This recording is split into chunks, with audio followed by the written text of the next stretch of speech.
RRB group D 2026 का आपका जो एग्जाम है वो बिल्कुल पास आ चुका है। और अगर आप भी सोच रहे हैं कि लास्ट मोमेंट पर क्या रिवाइज करें तो ये वीडियो आपके लिए गेम चेंजर साबित हो सकता है।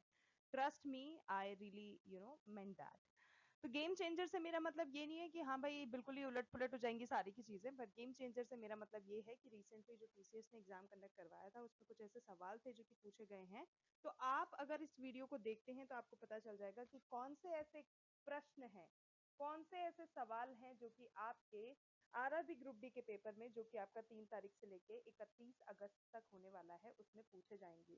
एंड व्हेन आई से कि पूछे जाएंगे तो मार्क माय वर्ड, वो एक्चुअल में पूछे जाएंगे। ठीक है, तो आज मैं आपको बताने वाली हूँ वो सभी मोस्ट एक्सपेक्टेड क्वेश्चंस के बारे में। और ऑब्वियसली इंपॉर्टेंट क्वेश्चंस हैं, एक्सपेक्टेड हैं तो इंपॉर्टेंट तो होंगे ही। तो आज मैं आपको बताने वाली हूँ मोस्ट एक्सपेक्टेड क्वेश्चंस के बारे में जो कि एग्जाम में पूछे जाएंगे। बिल्कुल बिल्कुल बिल्कुल। तो वीडियो को एंड तक जरूर से देखना है, कहीं भी स्किप नहीं करना है, क्योंकि लास्ट के जो क्वेश्चंस हैं वो भी उतने ही इंपॉर्टेंट हैं जितने कि शुरू के। ठीक है, अगर आपको किसी भी पॉइंट पे किसी भी तरह की कोई क्वेरी लगे, कोई क्वेश्चन आए दिमाग में, तो जरूर से कमेंट सेक्शन में कमेंट करके पूछ लीजिएगा। We will work on to that and we will come up with a solution for all of your queries. And not only queries, आपके अगर कोई recommendation है, कोई suggestion है चैनल को लेके, किसी वीडियो को लेके, तो they are also very much welcome on our channel. ठीक है, जरूर से कमेंट करके बताइएगा, because each and every comment that comes from you guys means a lot to us. ठीक है, it really means a lot to us. So yes, hey everybody, welcome और welcome back to the channel.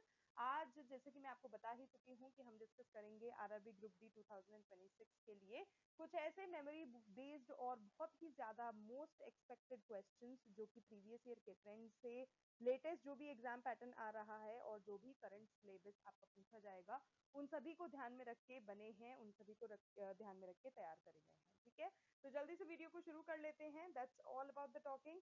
और yes, video को शुरू करके हम देखते हैं कि किस प्रकार के क्वेश्चंस आपके 3 तारीख से लेके 31 तारीख के पेपर में पूछे जाने वाले हैं। एंड यस, कहीं ना कहीं तो ये क्वेश्चंस टकराएंगे, तो जरूर से वीडियो को पूरा देखना।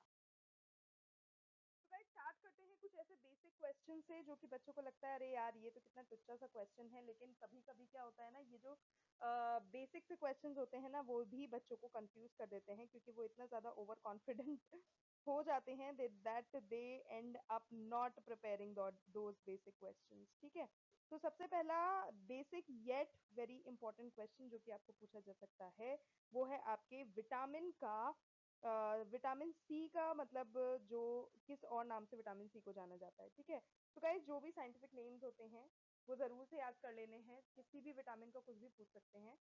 विटामिन से रिलेटेड अगर वीडियो देखनी है तो वो भी चैनल पर अवेलेबल है, मैं डिस्क्रिप्शन बॉक्स में या फिर जो वीडियो खत्म होने के बाद जो सजेशंस वीडियोस आते हैं वहां पर पोस्ट कर दूंगी, जरूर से देख लेना और विटामिन से रिलेटेड सारी चीजें अच्छे से याद कर लेना, because it's a very important topic. तो विटामिन सी की बात करें तो guys vitamin C is also known as ascorbic acid. तो एस्कॉर्बिक एसिड आपका करेक्ट आंसर होगा। नेक्स्ट है, आपको पूछा गया था लॉन्गेस्ट रिवर। ठीक है, लॉन्गेस्ट रिवर में क्या होता है गाइस, कभी कभी क्या होता है बच्चे यहाँ आके कंफ्यूज क्या हो जाते हैं कि जब लॉन्गेस्ट पूछा जाता है तो वो लार्जेस्ट टिकर आते हैं, जब लार्जेस्ट पूछा जाता है तो वो लॉन्गेस्ट टिकर आते हैं। बट गाइज नहीं, लॉन्गेस्ट अलग है, लार्जेस्ट अलग है। फिर आप फालतू का शोक मनाओ कि यार मेरा तो सही था, गलत कैसे हो गया। there's a difference between the word longest and largest। ठीक है, हम यहाँ पर बात कर रहे हैं longest, कितनी लंबी, कौन सी सबसे लंबी है। ठीक है, तो जब हम लंबी की बात करते हैं तो एक ही हमारी इंडिया की लॉन्गेस्ट रिवर है और वो है गंगा, जो कि कहाँ से बहती हुई आ रही है और कहाँ तक चली जा रही है आप जैसे कि जानते ही होंगे। सो लॉन्गेस्ट रिवर की जब अपन बात करेंगे इंडिया में तो it has to be Ganga. तो गंगा आपका करेक्ट आंसर होगा। मूविंग फॉरवर्ड गाइज, एक बहुत ही कॉमन सा, again I would say common सा स्लोगन है जय जवान जय किसान, लेकिन आपको पता होना चाहिए कि ये किसने दिया है। So who gave this particular slogan, it is Lal Bahadur Shastri. इसके बाद कर लेते हैं इसके बाद बात कर लेते हैं फंडामेंटल ड्यूटीज की। गाइज यहाँ पर भी थोड़ा सा कंफ्यूजन क्रिएट हो चुका है बच्चों में और एग्जाम में देखने को मिलता है। फंडामेंटल ड्यूटीज अभी करंटली मैं बात करूँ तो इंडियन कॉन्स्टिट्यूशन में कितनी है, तो गाइज दे आर 11 नॉट 10। ठीक है, I don't know why you guys make some silly mistakes और उनके कारण फिर आपको नंबर कट जाते हैं। आप प्लीज इन सब छोटी छोटी चीजों पे ध्यान दो। अगर मैं फंडामेंटल ड्यूटीज की बात कर रही हूँ राइट नाउ करेंटली जो कि मेंशन्ड है हमारे इंडियन कॉन्स्टिट्यूशन में, सो they are 11। Okay, next up is which organization conducts the RRB Group D examination? I am expecting from all of the candidates to answer this question, जो कि है railway recruitment board, जिसको हम short में बोलते हैं RRB, जो कि इस एग्जाम को कंडक्ट करवाता है। कम ऑन यार, कंडक्टिंग बॉडी तो आपको पता ही होनी चाहिए ना, है ना? और सिर्फ शॉर्ट में नहीं, फुल फॉर्म पता होना चाहिए। Okay, next is if 25% of a number is 80 then what is the number? ठीक है, कितने नंबर का 25% में कर देती हूँ वो 80 बन जाता है। So guys 320 is the number, 320 is the correct answer. जब मैं 320 का 25% करती हूँ तो दैट इज दिस नंबर जो कि मुझे मिलके आता है वो है 80, 8080। नेक्स्ट आपको एसआई यूनिट अच्छे से याद कर लेनी है, चाहे किसी की भी क्यों ना हो, एसआई यूनिट अच्छे से पढ़ लेना है क्योंकि एसआई यूनिट पे अभी काफी ज्यादा जोर है, काफी ज्यादा पूछा जा रहा है। तो एसआई यूनिट ऑफ फोर्स आपसे पूछा जाएगा, जो कि आपको पता होना चाहिए न्यूटन है, तो Newton is the correct answer. Okay, next is who was the founder of the Maurya empire? तो गाइस मौर्यन एम्पायर जो है वो ये चंद्रगुप्त मौर्य के द्वारा स्थापित किया गया था, तो Chandragupta Maurya is the correct answer. Next आपको मैग्निफिकेशन ऑफ लेंस का फॉर्मूला पूछा था। गाइस फॉर्मूला बहुत इंपॉर्टेंट है, ठीक है, when it comes to remembering formula please ध्यान रखना कि फॉर्मूला वाकई में बहुत ज्यादा इंपॉर्टेंट है। तो जितने पढ़ सकते हो, जो पढ़ सकते हो पढ़ डालो, because formulas are going to be there in the examination, ठीक है। तो मैग्निफिकेशन ऑफ लेंस की अगर मैं बात करने वाली हूँ तो उसका फॉर्मूला बहुत सिंपल सा है, which is m is equals to v by u। Okay, next question. If the distance between the pole and the center of curvature of a concave mirror is 40 centimeter, then what will be the distance between the pole and focus? तो इसमें distance अगर हम बताएंगे तो guys distance आपका होगा plus 40 centimeter। Okay, next question आपको पूछा गया था गाइस, तीन चार आपको ऑप्शंस इससे गिवन थे जिनमें आपको अलग अलग तरीके के लॉ दे रखे थे, और आपसे पूछा ये गया था कि कौन सा ऐसा लॉ है जो कि गैसेस से रिलेटेड नहीं है। So there was this Ohm's law given, शायद फोर्थ ऑप्शन आपको गिवन था ओम्स लॉ, जो कि डेफिनेटली आपके किसी भी गैस या गैस चीज से रिलेटेड नहीं है। Okay, next question. Why is the weight of an object less on the moon than on the earth? ठीक है, किसी भी, ठीक है, किसी भी ऑब्जेक्ट की मैं जेनेरिक टर्म्स में बात कर रही हूँ, किसी भी आप ऑब्जेक्ट की अगर वेट की बात करते हो that is going to be less on the moon than on the earth, ठीक है। वो अर्थ पे कम होने से भी ज्यादा कहाँ लेस होगा? मून पर। हमें अगर बात करूं कि ऐसा क्यों होगा, so who is going to tell me कि ऐसा क्यों होगा? तो गाइज ऐसा इसीलिए होगा कि जो ग्रेविटेशनल फोर्स होती है ना, ग्रेविटेशनल, ऑब्वियसली देखो मून पे और अर्थ पे एक बहुत बड़ा डिफरेंस जो होता है वो होता है ग्रेविटेशनल फोर्स के डिफरेंस का, कि जितना ग्रेविटेशनल फोर्स अर्थ पे होता है उतना मून पे नहीं है। तो यही रीजन है क्योंकि जो ग्रेविटेशनल फोर्स है मून पर जो है वो कम है, ठीक है, अर्थ पर जितनी है उससे बहुत ज्यादा कम है मून पर। And this is the only reason कि किसी भी ऑब्जेक्ट का जो वेट होगा ना वो मून पर कम होगा, अर्थ पर ज्यादा होगा, due to its gravitational force. Okay, next आपको ग्रेविटेशनल पोटेंशियल एनर्जी का फॉर्मूला पूछा गया था। So guys gravitational potential energy की अगर हम फॉर्मूला की बात करते हैं तो it is going to be simple solid formula which says mgh, ठीक है। So mgh is the correct answer. और इसी के साथ काइनेटिक एनर्जी का भी पूछा जा सकता है, ठीक है, पोटेंशियल एनर्जी का तो है ही, काइनेटिक एनर्जी का भी पूछा जा सकता है। तो जरूर से कमेंट करके बता देना काइनेटिक एनर्जी का फॉर्मूला क्या होता है। I really want to know if you guys know about it. Okay, next is if the potential difference is 15 volt and the charge is 5 coulomb, then what will be the work done? ठीक है, यहाँ पर आपको work done calculate करना है। Work done calculate करने का सबसे सिंपल तरीका क्या होता है?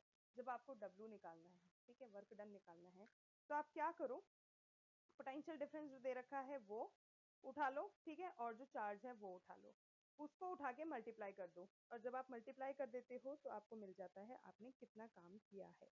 So the work done here is 15 into 5, which is 75 joule. Okay, next is which plant has leaf leaves with buds on them, ठीक है। ऐसे बहुत सारे प्लांट्स होते हैं जिनके लीव्स पर ही बड्स होते हैं। और उसी तरह से एक आपको ऑप्शन में गिवन था ब्रायोफाइलम, ठीक है। ब्रायो, BRYOPHYLLM।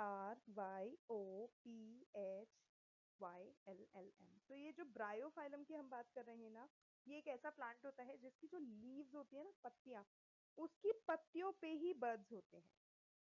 तो ब्रायोफाइलम यहाँ पर आपका करेक्ट आंसर हो जाएगा। ओके, नेक्स्ट आपको पूछा गया था कि in which organelle does ATP synthesis take place. अब एटीपी सिंथेसिस की तो मैं बाद में बात करूंगी, उससे पहले मैं बात करना चाहूंगी एटीपी की, ठीक है। तो एटीपी की फुल फॉर्म की क्या, अगर मैं बात करूं कि क्या होती है, तो कौन मुझे बता सकता है, जरूर से कमेंट करके बताना, क्योंकि एटीपी की फुल फॉर्म पता होना भी बहुत जरूरी है। तो एटीपी की हम बात करें तो ATP is adenosine triphosphate. So adenosine triphosphate is ATP। अब मैं बात करूं ये जो एटीपी सिंथेसिस है ये किस ऑर्गेनल में होता है। तो गाइस, कोशिकाओं का भंडार जो है हमारा माइटोकॉन्ड्रिया, वहां पर होता है पावर हाउस, ठीक है। तो माइटोकॉन्ड्रिया आपका करेक्ट आंसर हो जाएगा। Okay, next question. In 2026 which football club was awarded the Laureus World Sports Team of the Year। तो गाइस 2026 में कौन सा ऐसा फुटबॉल का क्लब रहा है जिसको Laureus world football sports team से नवाजा गया था। तो guys it is real Madrid, ठीक है। रियल मैड्रिड,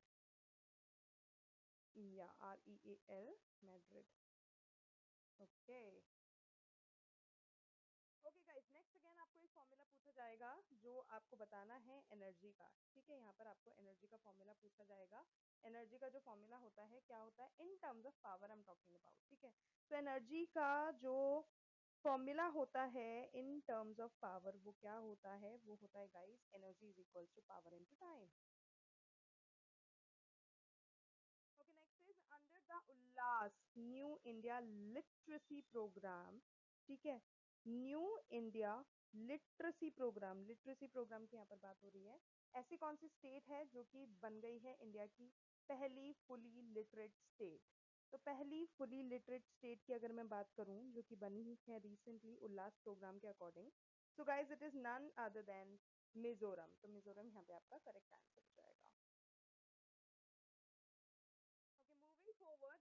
इन इंडियन प्रीमियर लीग, जिसे हम शॉर्ट में बोलते हैं IPL 2025, who won the purple cap. Guys let me just tell you, ये जो ऑरेंज कैप, पर्पल कैप, ये सब होते हैं ना, इन गेम से रिलेटेड, क्रिकेट से रिलेटेड जितने भी होते हैं, ये बहुत ज़्यादा इंपॉर्टेंट होते हैं, ठीक है। चाहे वो किसी भी साल के क्यों ना हो, आपको ज़रूर से पढ़ लेने हैं, ज़रूर से याद कर लेने हैं अगर आप किसी भी गवर्नमेंट एग्जाम की तैयारी कर रहे हो, बिकॉज यू नेवर नो कौन से ईयर के उठ के वो पूछ लेंगे।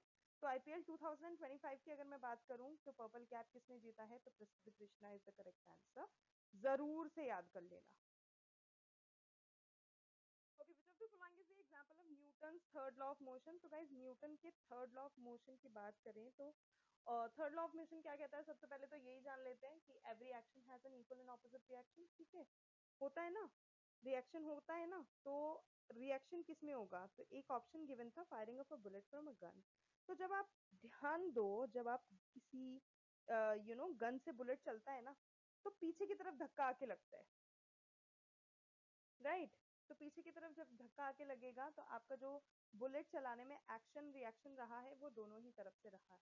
तो न्यूटन की थर्ड लॉ ऑफ मोशन को अगर कोई अच्छे से बताता है तो वही यही एग्जाम्पल बताता है, that firing of a bullet from a gun.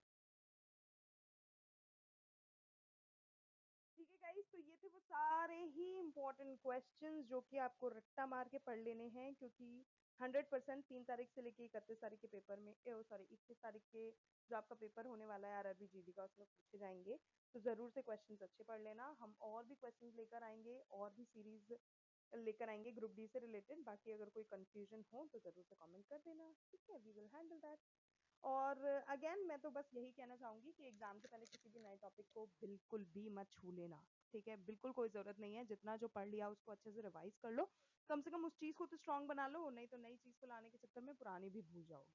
Previous year के जितने ज्यादा क्वेश्चंस रिवाइज करोगे, मॉक टेस्ट पेपर जितने ज्यादा लगाओगे, आप ही का बेनिफिट है। स्पीड एंड एक्यूरेसी बढ़ेगी, टाइम मैनेजमेंट अच्छे से सीख जाओगे। तो प्लीज़ प्लीज़ प्लीज़ वो करना बिल्कुल मत भूलना। फॉर्मूलाज रिवाइज करो, चाहे मैथ्स के हों, साइंस में हों, ठीक है, हम जैसे फिजिक्स वगैरह हो गया हमारा, केमिस्ट्री में जो इक्वेशंस वगैरह होती हैं, जितना जो कुछ रिवाइज कर सकते हो करो, because this is the time to do that only. इसके अलावा करंट अफेयर्स हो गए, इंपॉर्टेंट फैक्ट्स हो गए, और last 6 to 8 months I think current affairs बहुत है, मैक्सिमम बहुत है, ज़्यादा से ज़्यादा अगर टाइम हो तो 1 साल के देख लेना, नहीं हो तो 6 से 8 महीने के तो देख ही डालना कम से कम, ठीक है, इतना तो कर ही देखना। और ज़रूर से रिवाइज करो, एक्यूरेसी को, टाइम मैनेजमेंट को अच्छे से मैनेज करना सीख लो, क्योंकि सिलेक्शन के लिए बहुत ज़्यादा ज़रूरी होने वाला है। अगर आप चाहते हैं कि हम आपके लिए इस तरह के आरआरबी ग्रुप डी 2026 के लिए और भी 100 मोस्ट एक्सपेक्टेड क्वेश्चन की सीरीज लेकर आए, तो वीडियो के लिए ज़रूर से एक लाइक कर दो, ठीक है, वीडियो को लाइक कर दो, और कमेंट सेक्शन में कमेंट करके हमें बता देना that you guys are up for it, you guys want it, we will definitely come with it, ठीक है। तो इतना कर देना। और आरआरबी ग्रुप डी 2026 का जो आपका एग्जाम आने वाला है, उससे रिलेटेड जितनी भी जो भी अपडेट्स होंगी, जो भी नोटिफिकेशंस होंगे, वो सब कुछ टाइम टाइम पे जानने के लिए चैनल को अभी सब्सक्राइब कर दो, बिल्कुल मत भूलना, ठीक है, भूल गए ना तो मुझसे बहुत डांट खाओगे। चैनल को सब्सक्राइब कर दो, नोटिफिकेशन बेल आइकन को हिट कर दो, एंड अपने यारों दोस्तों परिवारजनों और जो भी कोई ग्रुप डी का पेपर देने वाला है सबको वीडियो भेज दो, सो दैट उनका भी थोड़ा सा भला हो जाए यार, वो भी खुश हो जाएंगे और हम भी खुश हो जाएंगे, चैनल को आप सब्सक्राइब करेंगे तो, राइट। तो दैट्स ऑल अबाउट इट। आज के लिए बस इतना ही। Thank you so much for watching, thank you so much for your time, we will see you in our next video. तब तक के लिए all the very best to all the candidates, and much love to all of you all.